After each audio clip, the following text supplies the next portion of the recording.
Welcome to episode 318 of the Defensive Security Podcast. My name is Jerry Bell, and joining me today, as always, is Mr. Andrew Callett. Good afternoon, evening, or morning, as the case may be, Mr. Bell. How are you?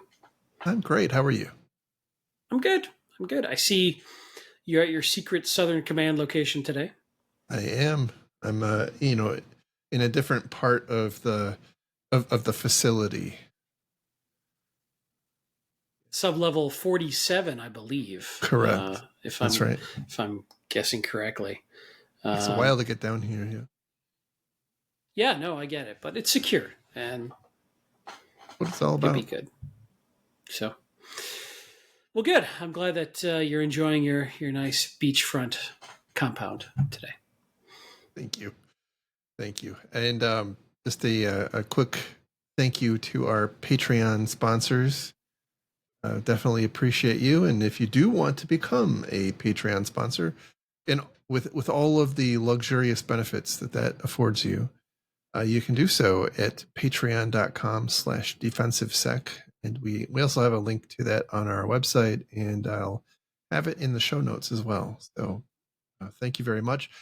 And by the way, we also have another sponsor from the Funk Defender line. So nice. It was supposed to get into last week's episode. However, the production crew, who by the way has been since fired, actually dropped the ball and did not put it in. So now we're gonna play that and extend our deepest apologies. This episode is sponsored by Funk Defender Underwear, the ultra-breathable, anti-judgment underwear made for people who live on con floors, code at 3 a.m., and consider Febreze a hygiene product. You deserve underwear that works as hard as you do, or, sits with you through a 6-hour CTF surrounded by hot plastic, stale air, and the haunting aroma of con badge lanyards. That's why Funk Defender uses our proprietary Hack Weave, anti-stank mesh, engineered to wick away shame, Red Bull spills, and trace amounts of ramen broth. Built with comfort in mind, Funk Defender undies feature elastic waistbands that won't roll down no matter how many badges you clip on, tagless design so there's nothing to itch, or reverse engineering hotel room routers, and antimicrobial fabric that lasts at least 3 DEF CONs, even if you don't. For a limited time, use promo code BadgeLife and get 15% off your first pair, plus a free Funk Defender Faraday pouch for when your boxers just need a little more privacy. You might not shower, you might not sleep 2 hours a night, you might still be wearing a lanyard from 2018, but your underwear, it should still respect you. Funk Defender, boxers built for Black Hat, DEF CON, and beyond, because hygiene is optional, but comfort is root. There you go. Which, it's timely. Well, maybe it's a little behind the times, I guess, because of DEF CON, but it's really intended for that kind of audience where you go the whole week without sleeping or showering. It's really for everybody else's, sense of. It's true. Like dying, being stupid, and going to a con for too long. It's only a problem for other people. Good. So we'll work on getting a better production crew. I think we're just not picking the right slaves, and you figure people used to mine for blood diamonds would be good at this, but no, we'll work. I don't know. Oh well. Anyway. So, I should have said this already, that the thoughts and opinions we express on the show are ours and not those of our employers. And by the way, I still am looking for an employer. So if you're in the market for somebody with a dull, dry wit, who's been around computers for a while, I'm available. There you go. Excellent summation of all of your skills, sir. Totally. It's that under promise, over deliver, right there. All right, so getting into our stories for today, we have one from Bleeping Computer, and the title here is "New Downgrade Attack Can Bypass FIDO Auth in Microsoft Entra ID." I'm going to just say right up front, they buried the lead in like the second to the last paragraph, but please. Yeah, there was a I think we'll jump to that point right now. But there was a prior disclosure about auth bypasses in Entra ID, which was developed by some security researchers using a fairly clever technique of creating a QR code that a victim would have to scan, and that would enable the attacker to, effectively capture the auth credentials. But the problem was, in that instance, while it would work in a lab setting, it actually doesn't work in practicality because there's a pretty significant, presumably a significant geographic discrepancy between where the user is trying to sign in from and where the attacker is located. So that was a problem that kind of rendered that whole process ineffective. So a lot of the prior news about this attack technique is not terribly accurate. I guess there was a lot of hoopla about it at the time, but in this instance, there actually is something that is workable here under certain circumstances. And I'll simplify it to a fault and say this is, using much the same plumbing that we've talked about in the past, where an adversary is using a proxy to trick somebody to initiate an authentication session through this attacker-controlled proxy. And that typically is rendered, useless in instances where you're using a passkey or FIDO authentication, because the endpoint is signed as part of the authentication key. And what the researchers here, and this was Proofpoint that came up with it, and they've, by the way, not seen this in the wild, but I do want to come back to why I thought this was important to talk about. What they found was that they could spoof, they could cause their proxy to spoof being a browser that does not support FIDO authentication. So in this instance, they're talking about that they're masquerading as Safari for Windows, which has not been updated in many years and doesn't support a FIDO authentication or passkeys or anything like that.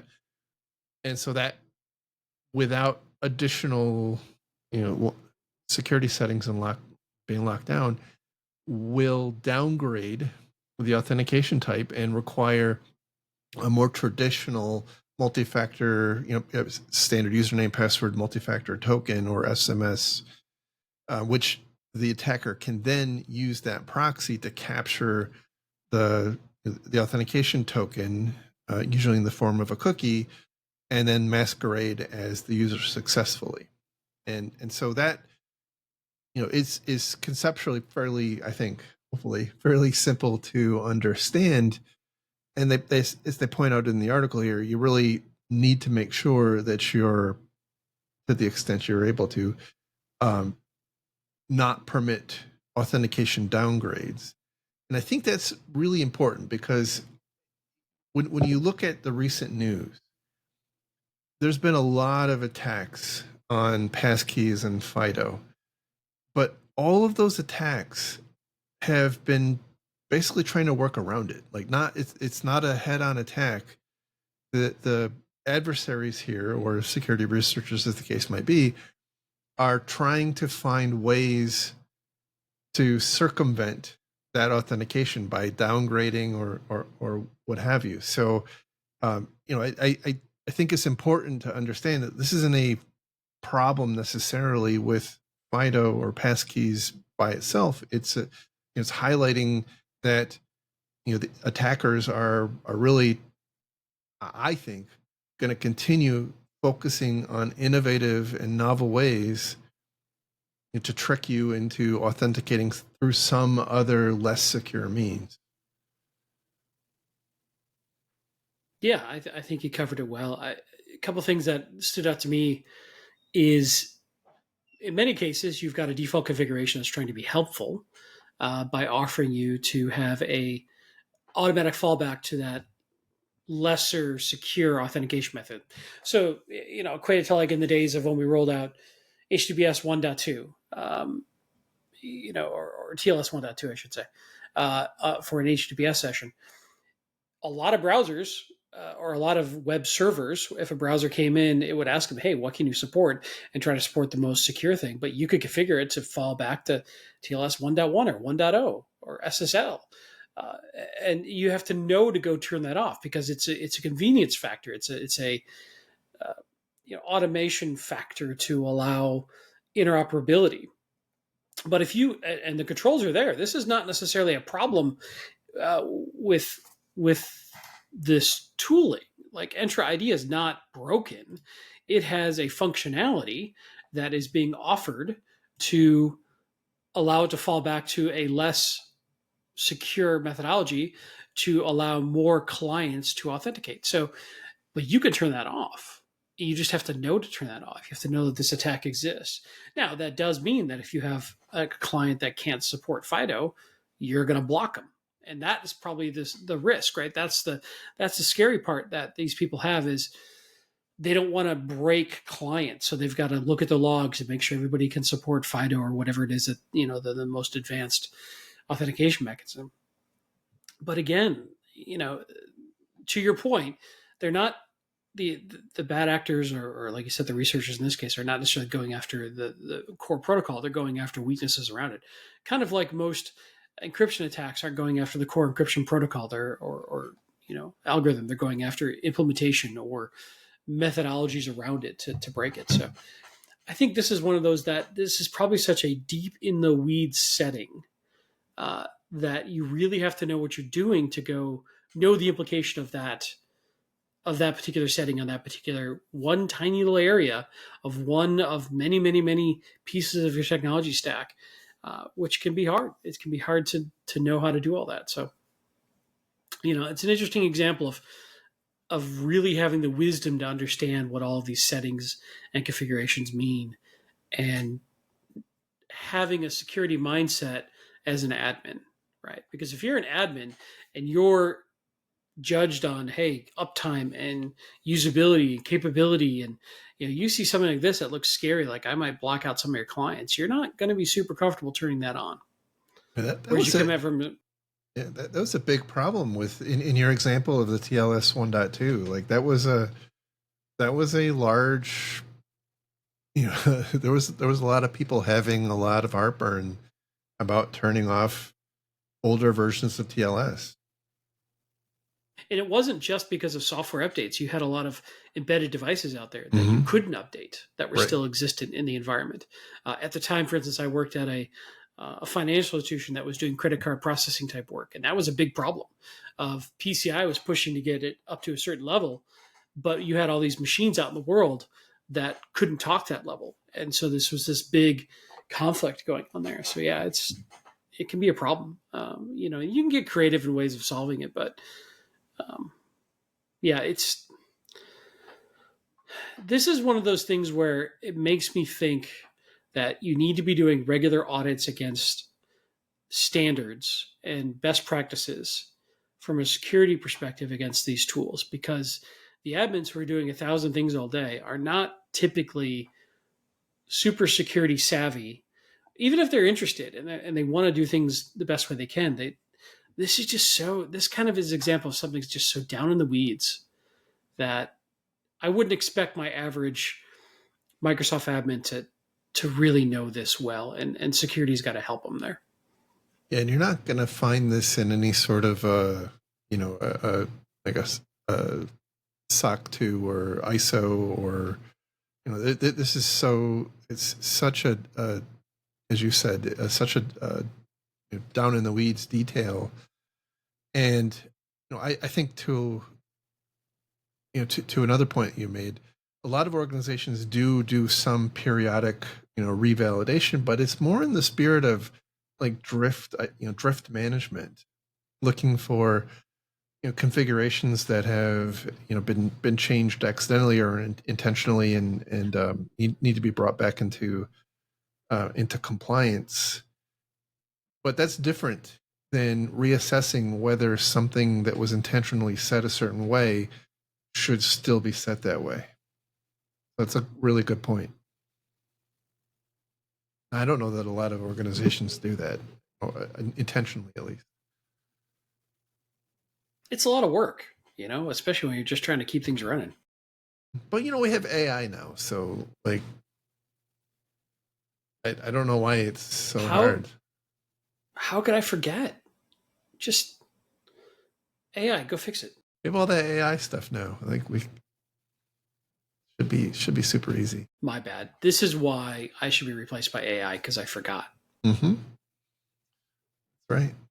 So our next story also comes from Bleeping Computer, and the title here is Docker Hub still hosts dozens of Linux images with the XZ backdoor. So for those of you who may have conveniently forgot, last March of 2024, I should say, there was a backdoor planted in the XZ compression library, and that is actually integral to OpenSSH. And so the implication there was that an attacker who had a certain public RSA public key would be able to execute commands on a host running SSH with a vulnerable version of this XZ library, which is really bad. And there's a whole lot of drama around, how it happened and whatnot. And we covered that in a prior episode a long time ago. But the news here is that there's a security firm here who's started looking at what appears to be a small subset of images on Docker Hub, and found that at least 35, and they're supposing it's a much larger number because they didn't actually look at everything, still has that old vulnerable version of XZ. And I guess most of them are associated with Debian, the Linux distribution. And Debian, for their part, says that they've left them up intentionally because they're basically as historical artifacts, and they say that no one should actually be using them, though they are there for use. And that is, that's I think the security company, Binarly, I think is the name of that security company, is basically saying it's kind of a cop out. And given the fact that it's there, and different companies or organizations may have one or more of those images built into their pipelines, they could just be pulling it automatically, or there could be other images that are built on top of those images. And this could just be continue to exist. In this particular instance, though, I think there are some. It's probably not the most urgent thing. It is probably not common for it to be still included as a used image.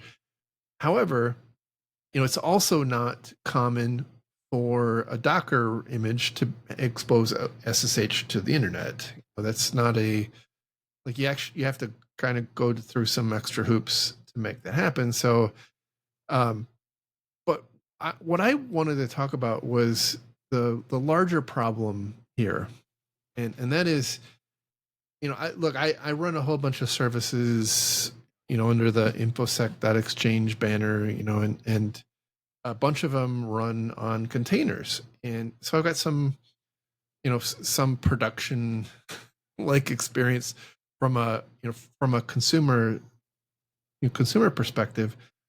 And it is a big problem to see containers that have just out of date componentry in them. I mean, this is even beyond how I liken containers that are posted to these public repositories is kind of like picking up a USB drive and you found in the parking lot, plugging it into your production server. Even that aside, we're pinning a lot of responsibility on the maintainers of these images to periodically update them. And what I have observed is that, especially in the open source world, a lot of these image updates are tied to updates to the application. And so some of these applications aren't updated all that often. And so the underlying the underlying componentry. Now I know that containers rely a lot on the host operating system, but a lot of the componentry is specific to that container, and that doesn't get updated until the application goes through a version update. And so you could end up very conceivably with some fairly significant vulnerabilities in your running image because the maintainer of whatever software you're using hasn't published a new version yet. And that is, I feel like this is kind of a hidden, and I know that this is an obvious thing. Like I suspect a lot of people are all over this and probably throwing stuff at their phone right now. But I also think that it's not it's not necessarily something that is commonly it's not part of a common control set that a lot of organizations have. You don't necessarily have source code or SCA capabilities wrapped around images that you're downloading off of Docker Hub. It's just I guess what I'm trying to say is the kinds of organizations that are downloading and using images off of Docker Hub probably are less secure or less sophisticated. I should not less secure, less sophisticated than the companies that are that do have those source code composition analysis tools and the really mature build pipelines and whatnot that can identify that some image they have has a vulnerability. And so I feel like this is a ticking time bomb that hasn't really gone off yet for the industry. Yeah, I think you covered everything I had in my notes, actually. The one thing that I'll point out is typically when you've got these components inside a container, it's not, as they might say, field serviceable. The user is usually not supposed to or able to even update those point components or dependencies. So you are very reliant on that third party to do it. So it's not something you could just go patch on your own.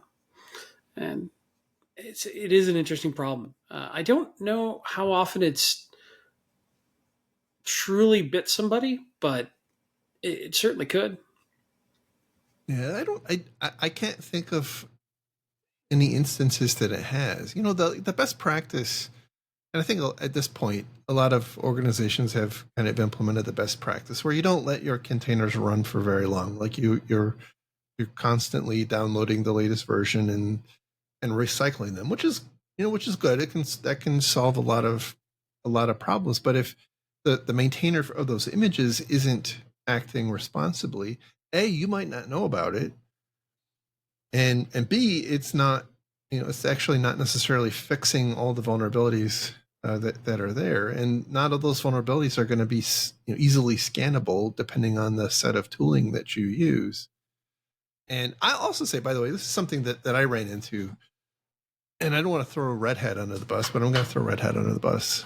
They a lot of organizations use Red Hat, and I don't think this is exclusively a Red Hat issue. So, but a lot of organizations use Red Hat because of long-term stability. Like you pick a version, and that version is in support for an extended period of time, and it's really ideal for operations teams and for development teams and whatnot, because you don't have to worry so much about things kind of being ripped out and having to continually rewrite and accommodate major version changes and stuff like that.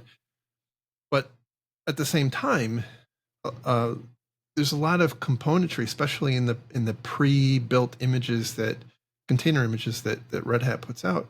There's a lot of componentry that doesn't necessarily get updated, especially in kind of the later years of support. And my observation is that a lot of I think Red Hat uses this as like, this is a customer responsibility, and that is not an unreasonable position to take. Like, but you know, you as a consumer of that have to have an understanding about what they are and are not fixing during the life cycle of these images. And so even, even in instances where the images are under active support by professionals, it's not necessarily always being maintained in a way, at least that I would have expected. Sure. Yeah, and as you're talking to it also occurred to me, if you've got certain policies about not deploying certain vulnerabilities in prod, I mean, again, you don't have control over this, and Mm-hmm. You could look at a different potential container package. You could look at, but again, that's a lot of work and a lot of disruption. But you're right. Yeah, you're once again trusting a third party with some of this stuff that I think a lot of our compliance regime assumes we have complete control over, and we don't. Right. Yeah, absolutely. All right. The next story comes from Dark Rating, and the title here is Charon ransomware emerges with APT style tactics.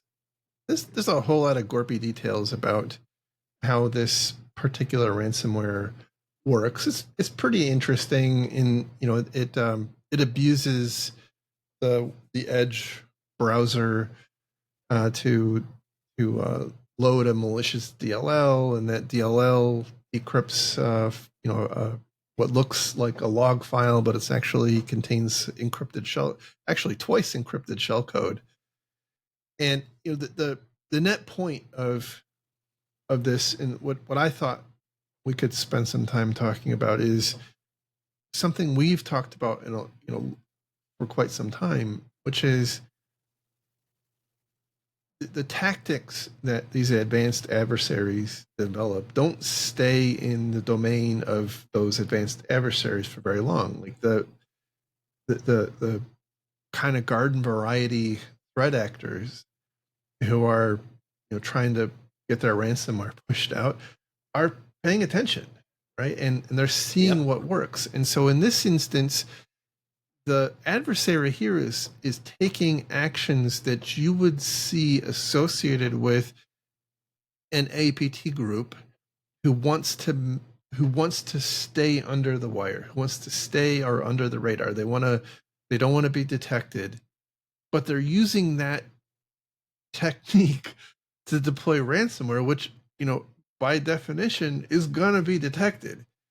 It's just that they're doing it so that their deployment of the ransomware, I assume, has a maximum probability of being successful. And so this is and we're here. I'm very concerned about this.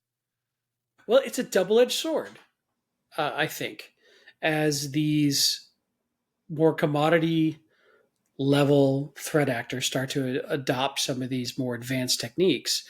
That's more likely to get them on the radar of various defensive tooling, EDR, XDR, whatever it may be, or your new fancy AI defense tooling. So the more a technique gets used, in my mind, the more likely typically it will be that we will have a pattern that we can spot, that we can build into our defensive tools. So like anything, it's like it becomes an arms race again. If they're burning an interesting tactic in a more large scale attack type, as opposed to very focused APT type attack where they're hesitant to burn 0 days, at least in the past, maybe not so much anymore. It's more likely that the main CrowdStrikes of the world are going to spot these and defend against it. One would hope. But you're right. I mean, it's a constant evolving target that is moving all the time, and you've got some whole bell curve probably of sophistication and capability amongst threat actors, just like you do amongst defenders. And inevitably, tactics that work at the high end are going to get trickled down to less sophisticated actors. I think that's just the ecosystem. And as it becomes more mature and more commoditized and more easy to execute, You're going to see these what used to be the realm of very sophisticated actors become commonplace. And I think it's kind of always been that cycle. And then the most advanced threat actors will have to continue to evolve to find new and interesting ways to gain and retain access when their earlier techniques no longer work. Then again, people don't patch 10-year-old vulnerabilities, so they only need to be as good as they need to be. It's that's for sure. This particular tactic, I think, is designed to help dodge some kind of cursory precautions like EDR. They're specifically taking steps that would normally not be detected by what I'll call a lazy implementation of EDR. And you raised a really good point. That kind of like EDR writ large has driven organizations to up their security programs, because like you just can't hide anymore. Like you just have to. It's coming in whether you're like it or not. It's not based on who you are. It's just it's the fact that you're there is what makes you a target.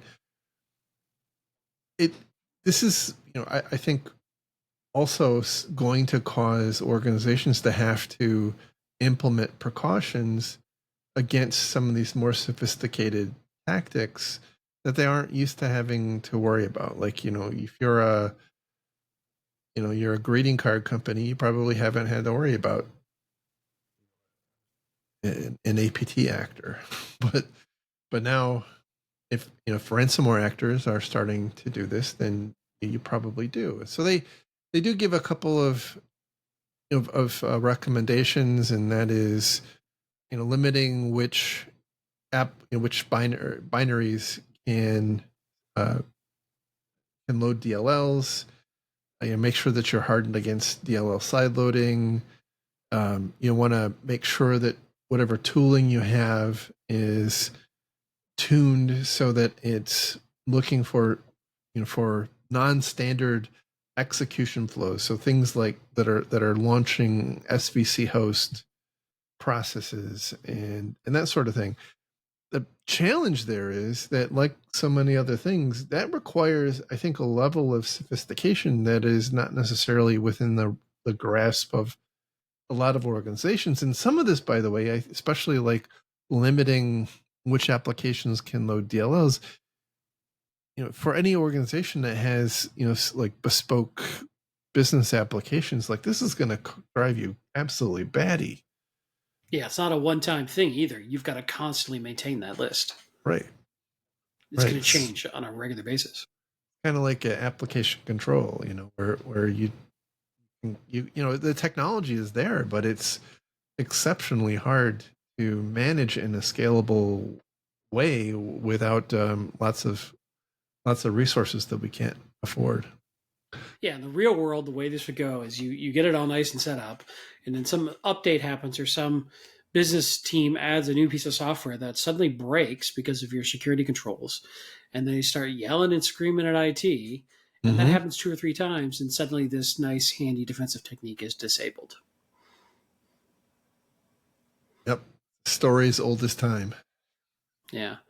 I mean, the only thing I can hope for is that there's a market reality here too of the EDR and XDR players of, hey, if this becomes widespread enough and a number of their customers get hit by this, they're going to be forced to adapt to. They're going to be forced to add custom detection rules. Yes. And spot this sort of technique so that they're still viable and useful to their customer base. So that is one potential outcome as well. Yeah, that is one thing I was thinking, that the real hope here is that if you subscribe to a SentinelOne or a CrowdStrike or something like that they're reading these reports too and factoring this into their to their detection algorithms. But at the same time, there's only so much they can do, because they can't they can't accommodate everybody's custom built, or even commercial off the shelf, business software. There's just so much that's out there. I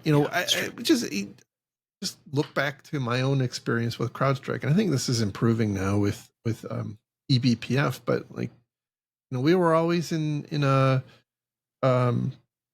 a pickle between, do you upgrade CrowdStrike or do you upgrade your kernel? You couldn't do both. You had to, if you upgraded your kernel, then CrowdStrike, so that you were staying patched on top of things, you couldn't reliably run CrowdStrike. And I think that was not a unique CrowdStrike thing. But I had the same problem with Carbon Black's application control. You want to upgrade an application, then Carbon Black comes along and says, no, you don't. So you got to go through a process of profiling all of your applications to make sure that it's all good. Well, that's not free, right? That's so. These tools have some overhead, and you're breaking this push to try to upgrade quickly to fix a vulnerability. We want everybody to auto upgrade and upgrade their stuff, and then this becomes a detriment to that. And so you've got this trade-off you're trying to balance between what's a better security control, rapid updates or this application control. I don't know. It depends on the circumstance. Exactly. All right, our next story today comes from Security Week, and the title here is Vibe Coding. When everyone's the developer, who secures the code? Not it. The answer is no one, by the way. So it's a really good long story. Moving on. Yeah. In our next story, this is a really long article. I think it's pretty thoughtfully written. At some points, I am not quite sure what the people they're quoting are thinking as they're giving their quotes. But hey, it's worth a read.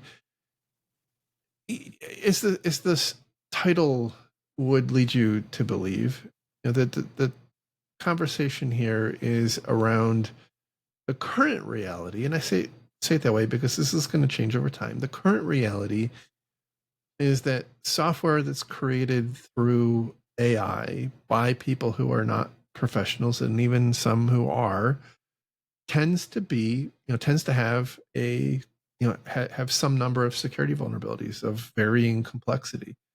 And there's lots of things that kind of compound that a bit. They point out that increasingly there's enablement engines, or enablement context code, or context paragraphs, I guess. I don't want to call it code, right? To help novices vibe code better by giving them, giving the engine some additional context. Well, that itself becomes, as Casey Ellis in this article points out, that itself becomes an avenue for attackers to inject vulnerability into your code, because there's all sorts of different attack tactics going on right now where adversaries are slipping hidden text into stuff that people are copying and pasting into their AI chatbots. And so it's kind of hard to get your arms around all of the various problems with this. But one of the things that really scared the crap out of me and made me think about, well, maybe it's time to go into farming or something, was this quote, and this is a quote, right? So, will there be fewer coders in the vibe coding future? Yes and no. In one sense, everyone will become a developer, so there will be more. Employees will no longer be reliant on submitting a small request to engineering, followed by an indefinite wait for a response. They'll create their own code in minutes rather than waiting for weeks. This is truly exciting element of vibe coding. Power to the people. But there will be fewer specialists or full-time professional coders working on large-scale complex apps. One person will do the work of many faster and more efficiently, and there'll be a lower emphasis on creative skills of that coder. Artistry in the coding process will become redundant. Creativity will be limited to the ideation. Now, the end quote, by the way. So I can see that future. Like, I can see that is where this is all headed. I don't think it's even that is the end game. But the place we're at today, like, it looks like a lot of this is possible. You can set your CFO down in front of Claude and have him or her write some business application through vibe coding. But the challenge is that it's kind of a bit of a facade, because they're not going to end up with something that is secure, and they're not going to know that it is insecure. And it's not covered in this article, but at the same time, like, we're also systematically cutting out the people who can help with this problem. And so I'm really concerned, about kind of the whole ecosystem that's emerging here. And by the way, like, I am optimistic that over time this problem will work itself out. Like, we will see specialist AI capabilities that are written and focused on secure software development. So you'll have a vibe coding, I think, a vibe coding outlet that will produce stuff that is more focused on security. It'll have built into it best practices. But I also am like, there's some practical problems. Like, the current approach to AI is based on looking at stuff that humans create, and the amount of stuff that humans create is kind of starting to be eclipsed by stuff that's that is AI generated, and stuff that's when AI reuses stuff that other AI has created, you can kind of end up in this really negative feedback loop. And from a functionality perspective, that's obviously a problem. But from a security perspective, that's where I'm concerned. Like, and some of these problems are not necessarily going to be super obvious. Like, they're pretty subtle. And I'm not convinced that we're seeing enough focus from the security community around that, because I maybe just the circles that I hang out in, like, there's a whole lot of people who seem to be in complete freaking denial that this movement is happening. You read this article and they point out that, like, the people, in the future, there's going to be some much smaller number of actual software developers who are working on super sophisticated and expansive applications, but they themselves will be AI enabled. Like, they're going to be working through AI, and everybody else is going to be more of a business type person. And it's going to be the people who make that transition into being that specialist. I think there's a parallel to security, right? I think there's a security parallel, and I don't see a lot of people talking about that pivot and what that looks like. But at the same time, like, I also think that things are changing so fast that I wouldn't even know what guidance to give, because whatever I could come up with, or anybody could come up with, is going to be out of date like tomorrow. So sorry, I'm just having a stream of consciousness rant there. No, it's fine. I took a little nap. It was good. I appreciate that. It's been a long day. No, I mean, you hit a lot of points I had in my notes on this article too. I think, but I think that this article does a good job of balancing. Hey, there's value here, but there's risk, but it'll get better. Mm-hmm. And I think a couple things, kind of reflecting back on what you were saying. I think that there's, and we probably are as guilty as anyone of perpetuating this mindset of, if you're too much of a naysayer about AI in business from a security perspective, you will be sidelined. And so I think there is fear. I think there's denial, and there's also fear of like the pull from executive ranks and the push, maybe even just to embrace AI, is very strong. And I think rightly so. There's a lot of us going, well, okay, we're going with you off the cliff. Let's try to land this plane as best we can. But we're not going to stop you from going off the cliff because we like having a paycheck. So I think that's part of it. I think that the attractive value proposition of the productivity gains coming from AI coding tools is far more interesting to executives than the security risks. And that sales pitch is super compelling. And I do think that these tools are evolving very rapidly, and they're responding to intense competitive pressure. It is a land grab right now between these AI vendors. And I think there's a lot of us over in the corner from a security perspective going, have you thought about, and then they're gone, right? And then they race on by. And I honestly think we're probably going to have some pretty bad instances of touching the hot stove before that's going to change. It's just, and maybe that's the way it needs to be. I mean, I remember when we started moving things to the internet for the first time, and there was a bunch of problems, and there was a bunch of, they used the term teething in this article, and that's not a bad way to put it. This is just happening so fast and so rapidly. But I think the scary part is,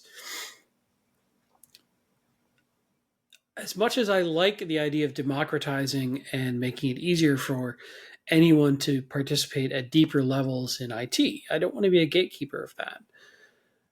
We are moving the wisdom away from the process right now. We're evolving into an area we don't have, we're checking out the window 25 years of information security wisdom, and we're really trusting these LLMs and coding engines to know how to do that, because the individuals who are asking these questions sure don't. And they don't even know to ask. They don't know what they don't know. And these coding engines, again, we've said it on earlier shows, they have the illusion of competence. They have this amazing confidence in what they're doing, and so you trust it. It's almost a psychological game. There's unrelated to this, but it's similar, where they're finding potential psychological harm coming from these engines that are just meant to reinforce your belief system, right or wrong. So there's an illusion of wisdom. There's an illusion of overarching intelligence about these other very important areas of coding that isn't there right now. But I like to think, and I like to hope it can be added. But I don't know that it's very high on anybody's list right now. Yeah, I think the functionality aspect, I think, is where a lot of the focus is. Driving, you described it as a land grab, and I think that's a very apt description. So the providers right now are doing all they can to sell their value from a functionality perspective and a capability perspective, and the security will follow. But how much damage happens in the meantime is, I guess, the question. And more practically, like, what can we do from a pragmatic perspective to mitigate as much of that potential harm as we can, without, right? Just like, we were joking about something, and like, sometimes there are times when a business or organization is going to do what they're going to do, and either you are going to do it or your replacement is going to do it, and right. So this is, we can tell the business that, hey, this is maybe not the best idea, but if they're going to go do it, like, either you or your replacement that's probably going to be doing it. Yeah, and the problem I'm struggling with is, the ways I would mitigate this problem are counter patterns to the whole value proposition of efficiency, right? Have humans review the code, have, you know, throw security tools at the code, all that kind of stuff, and have those issues be fixed. And in theory, that's a good feedback loop that maybe can train your LLM or whatnot. But I think probably the right scalable solve is a market force pushing these coding tools to automatically include security, at least common security flaws into what they build against, what they worry about. Yeah, I think that's coming. I think that's starting to be pieced together, but it's not in any way pervasive right now. I think right now everybody's just trying to figure out how they can reduce their number of developers by 20, 30, 40, 50%. Correct. That is exactly what they care about. And that's the vision they've been sold. And in their own, I think the thing that I think scares me most, or I think what's happening, I shouldn't say scares me, but what I think why this is getting so misunderstood is executives and business leaders are off playing with these tools and they're seeing phenomenal returns and they don't know the weaknesses that are getting built into those. And that only is discovered by people very low on the food chain. And they're not the ones making the decisions, right? And we haven't had enough cycle yet for this to really bite a company that they've got to invest in a mitigation. Now, to be sure, there are plenty of companies popping up out there that are offering the Blinky Box mitigation tooling. I just don't think that they are high on anybody's list yet. And a lot of businesses are drunk on the concept of what they think AI can do for them. And I think there's going to be some rough hangovers coming. Absolutely. There's an increasing amount of press about the likelihood that many of these AI investments never actually yield return. But and that certainly I think is being used as fodder by the AI naysayers. But I'll tell you, like how many ERP deployments, not ERM, how many ERP deployments end up working, right? 0.003%. Like this is not a necessarily a uniquely AI problem. IT in general has a pervasive issue with showing value on large investments like this. So, but there's also, by the way, there's a couple other things. Like we know from firsthand experience what happens when some IT thing is in the financial press. Like when think about named vulnerabilities being picked up by CNBC, like that's all they want to talk about. Well, go watch CNBC, and it's everything they talk about is AI right now. So it's not surprising that senior leadership at companies are fully invested in this. Like there was an interesting I think it was Yum Brands, right? The people who own KFC and Pizza Hut and Taco Bell, touting about how they're an AI company. like it's kind of off the hook crazy. That does explain the meat in Taco Bell. Yes. Don't get me wrong, I love me some Taco Bell. I know what you mean. I do know what you mean. But there's a game theory aspect here. If you are a CEO or CFO or COO, and you see this is all over the media, you know that your competitors, or at least you believe your competitors, are fully embracing it and are going to leapfrog you if you don't also jump on it. And then if you have your IT or your security team telling well, what is the what's the response to that? Well, they're just living in the past. And 100% agree with you. And there's this narrative out there that AI native tools are going to take the market share from traditional legacy tools, which is a whole bunch of buzzwords. But the concept is if you didn't build your product from the ground up with AI, you can't compete. And I think there's a level of panic and fear Mm-hmm. at executive levels that is pushing them hard to embrace this world as an existential threat if they don't. And I don't know how true that is. It may be true. I don't know. I think it's as true as how everything has to be cloud native, which is not, Well, not yeah. incredibly true. I think we're absolutely seeing the Gartner hype cycle play out here, right? Yes. We're at the peak of inflated expectations and are about to enter the trough of disillusionment, most likely. But that's a natural occurrence for most tools. So I interrupted another thought you were going to say. Sorry. No, what I guess what I was going to try to wrap up the thought on this and say, I think that there are going to be winners and losers, both at an organizational, but also at a personal level. And even on this show right now, there are winners it's true. and losers. I'll let you decide That's amongst true. yourselves. I think we all know who it is. One of us can talk in a straight line, and the other one can't. So, one of us is at the beach, and the other one isn't. That is also true. I think that we ignore this at our peril.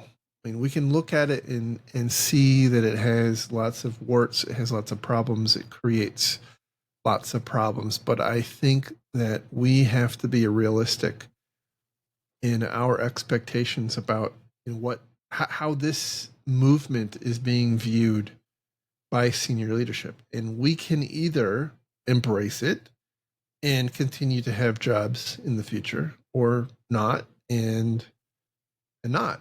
Like, this is just where we're at. The problems that we have with AI today are temporary. And whether that's that it generates crappy code or it takes incredible amounts of energy, these problems are going to get solved. They just are. And I'm sorry if you think that that's not the case, but they will. And we will move on from this. And so it's really going to be the people who embrace this and help their organizations through the forest who are going to be successful. And it's the ones who are resistant to it that are going to be left behind. So, and I agree. I don't know.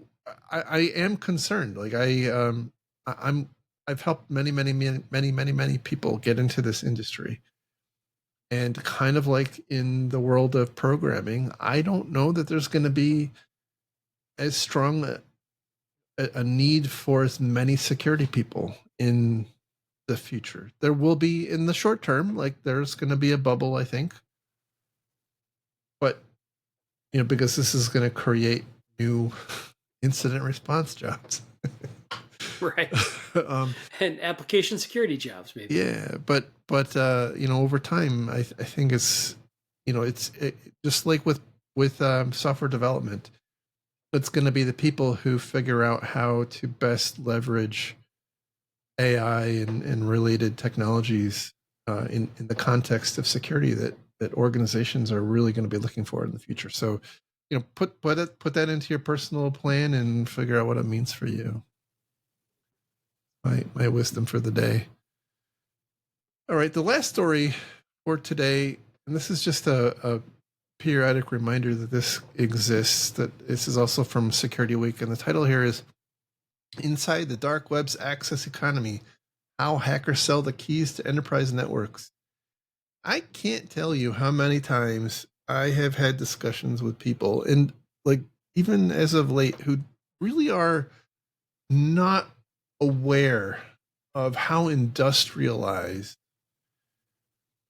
I'll call it hacking economy, just to use their terminology.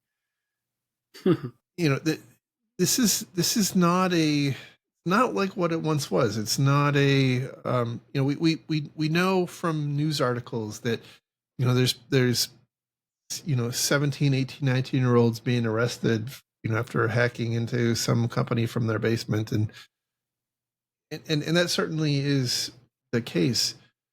But a lot of this is being industrialized, and we're seeing, kind of like in more traditional industrial economies, we're seeing specialization happening.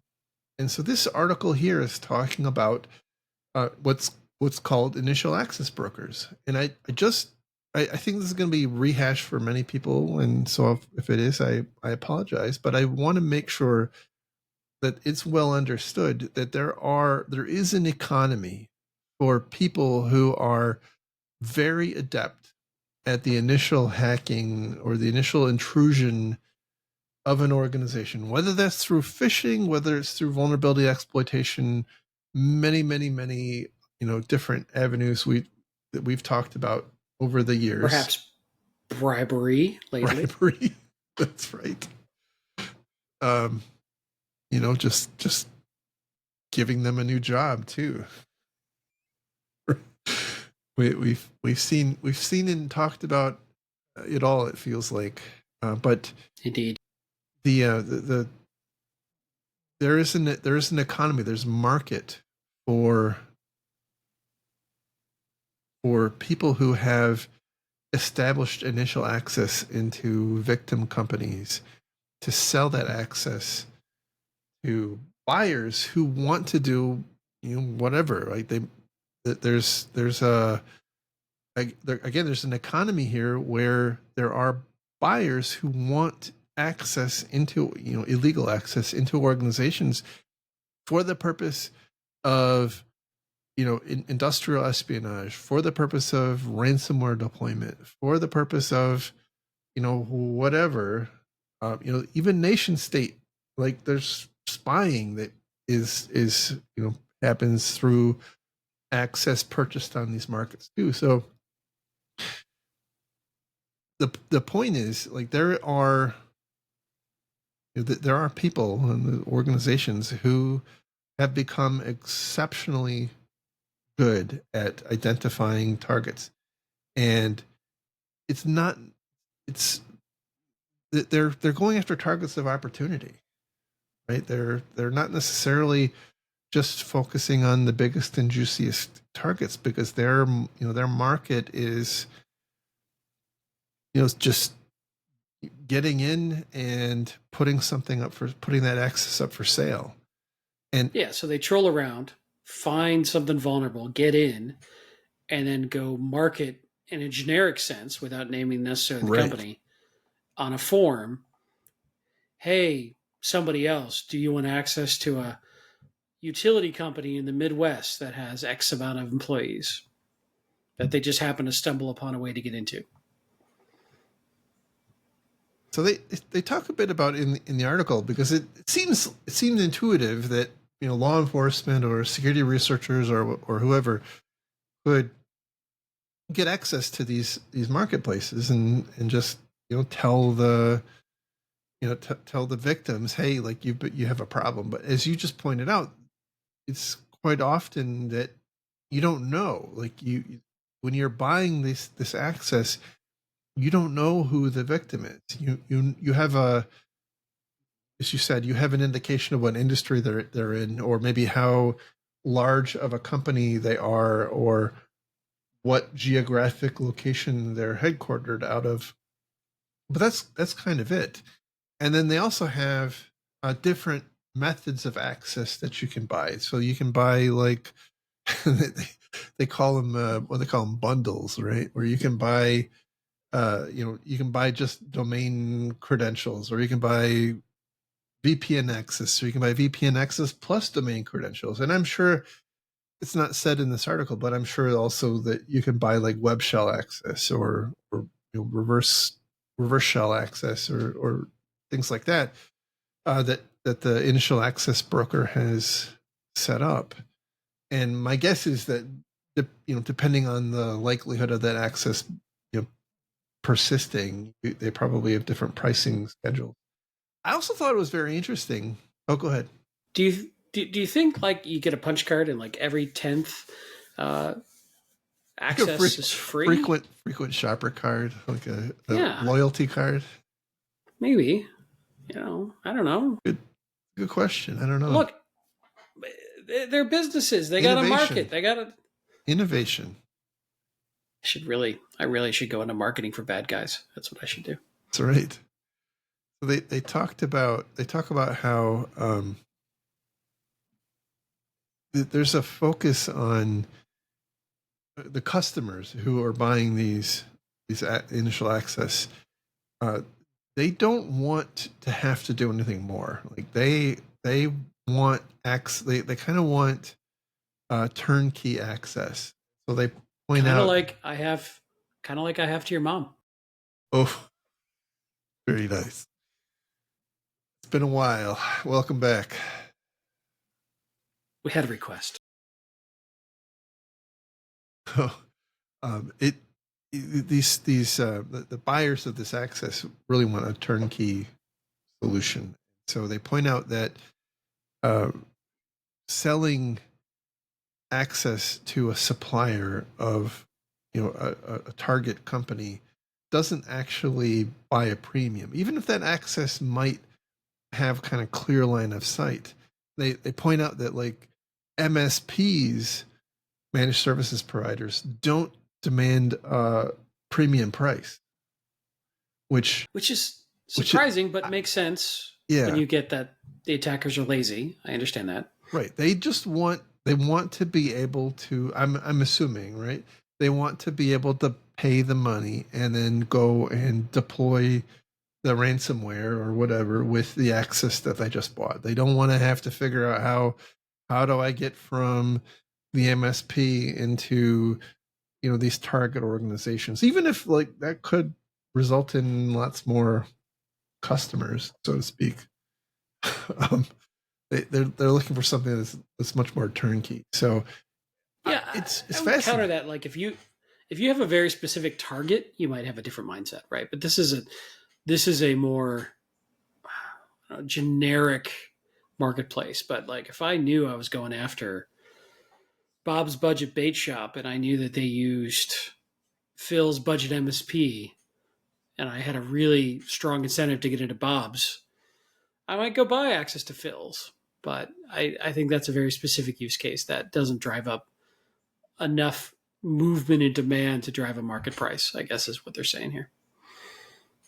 I infer, by the way, from the discussion in the article, that there's not a lot of targeted purchasing happening here on either side. Like, it seems to me like the people who are buying the access are buying the access out of, like, they don't necessarily care who they're buying access to.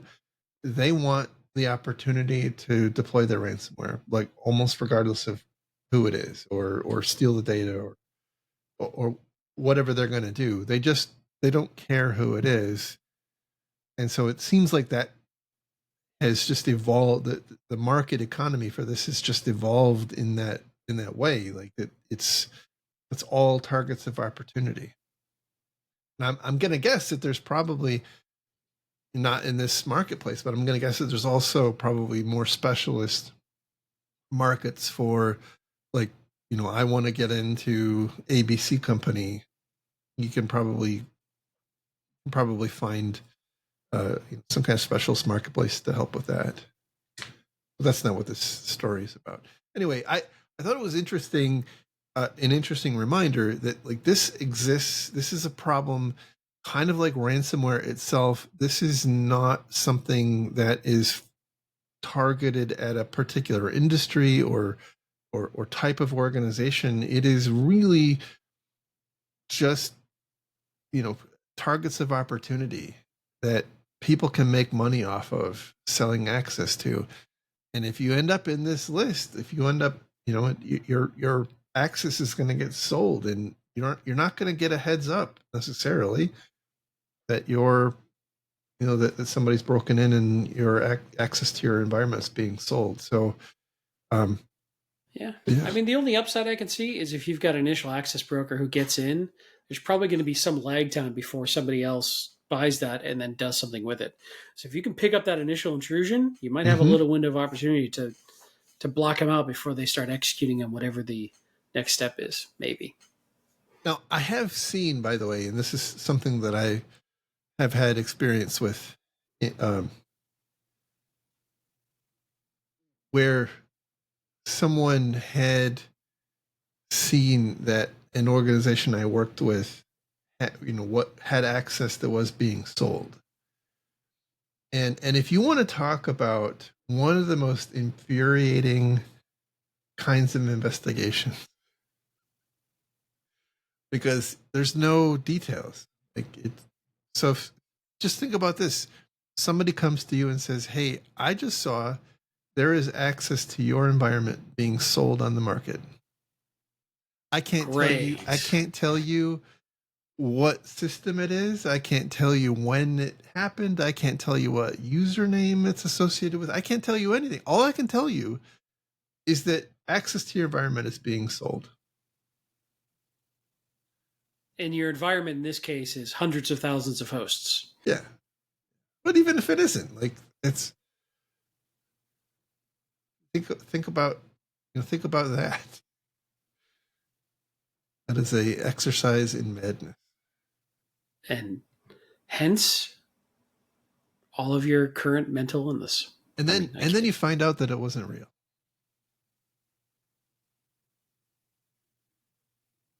And so now you're trying to prove a negative. This is why we drink. Definitely why. And why I have no hair. So anyway, that is the show for today. Patch your crap, manage your IDs, move to passkeys, turn off the ability to downgrade, tune your EDRs. Let's get out there, people. Make sure inventory is accurate. Say hi to Jerry's mom. Give your business people something that they can paste at the top of their Vibe coding, so that at least it doesn't have SQL injection vulnerabilities. Let's get on it, people. Anyway, thank you all. So safe. Thank you all for listening. If you want to read the stories we talked about on our show today, you can go to our website. It's defensivesecurity.org. Look for episode 318. I'll also drop a link to our Patreon page if you would like to sponsor us. We would definitely appreciate that. And in the meantime, if you would like to get in touch with us, where can they find you online? You can reach me on two lovely social media platforms, one of which is yours at infosec.exchange, and the other is X, and I go by the same handle on both, Lerg, Lerg. And someday I'll explain why, but not today. Good. All right. And you can find me on infosec.exchange. It is at Jerry at infosec.exchange. And with that, we will talk again next week. Actually, by the way, I should say, next week will be a very special episode. Maybe. Well, it'll be very special. Either way. Yeah. Don't know if we're going to post it. Either way. Well, that's a good point. We will just what I'm talking about is we will be hosting an event at Mission Security 25 in Atlanta. Our intention is to record it, and if it works out, we will post it. If not, we won't. And we'll never hear about this again. We'll make some jokes. I'll go back and retroactively remove any references to it from all of our previous shows, and we'll pretend like it never happened. No, we're honored. By the way, this is really our Patreon donors who get our shows a week early. We hear this, but by the time this drops for everybody else, it'll already have happened. We're honored to do it. We haven't done this very often, and so we don't know how well we're going to do live. So no ding on the venue or the event. It's more a ding on us of yes. Let's see how well we do with a live audience. Oh yes. Yeah, absolutely. I think it should be good. The audience should be fun. It's really going to be our ability to execute. So that's what's going to be exciting Indeed. to see. All right, take Wish care, us everybody. luck. Have a good week. Bye-bye. Bye.